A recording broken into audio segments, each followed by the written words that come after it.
Good morning, children. In today's lesson, we'll be learning about a magical dish known as poutine, or Poutine if you're a dirty goo. Oops, have to be careful. Almost got demonetized there, children. Poutine is a magical invention from the obscure land known as Canada. The only useful invention ever to come from that snow-covered wasteland. The names of poutine's inventors have been lost to history, but they were probably called Bob or Doug or something stupid like that. To make poutine, you only really need a few simple ingredients, ones you probably already have at home. First, you'll need 4 to 6 potatoes, which you've cut into thick fries. Then you'll need about 4 tablespoons each of butter and flour to make a thickener, otherwise known as a roux by those of us in the culinary world. And to that roux, you'll need to add about 2 cups of beef broth or stock, homemade if you have time for that, or store-bought if you work. And lastly, you'll need cheese curds.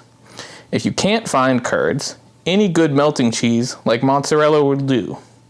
But you'd better find those curds, or so help me. My producers tell me that I'm not allowed to keep having outbursts like that. Not after. Alright, let's talk about how you make this amazing heart attack, children. Take your prepared potatoes and place in boiling water for 4 to 5 minutes, just until they start getting tender. And drain them before laying out in a single layer on a wire rack set in a baking sheet. Refrigerate until completely dry and cooled. Combine your flour and butter, or fat of choice, and cook to what's called a brown roux, to cook out the raw flour taste and to help darken the final gravy.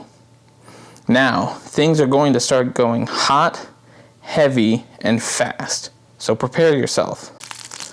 First, over medium heat, get your oil on the stove, or if you're fancy and have one of those countertop deep fryers, you can put it in there, about 2 quarts.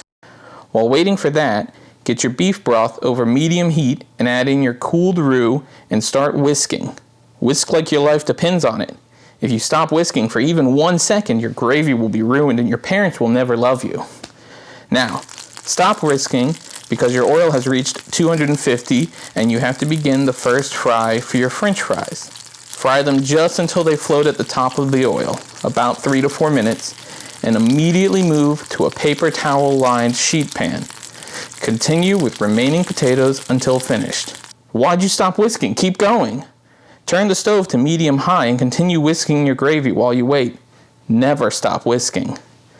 As soon as your oil reaches 350, start the final fry. Fry in batches until your fries are golden brown and, if you've done the trip cook properly, shatteringly crisp outside and fluffy as a cloud inside.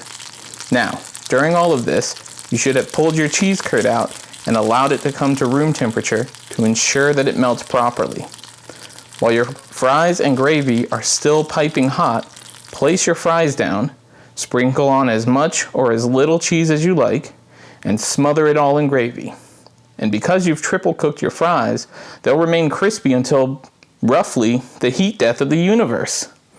And that, children, is how you make the only food they eat, besides maple syrup, in Canada, poutine. And after you've tried it yourself, you might understand why.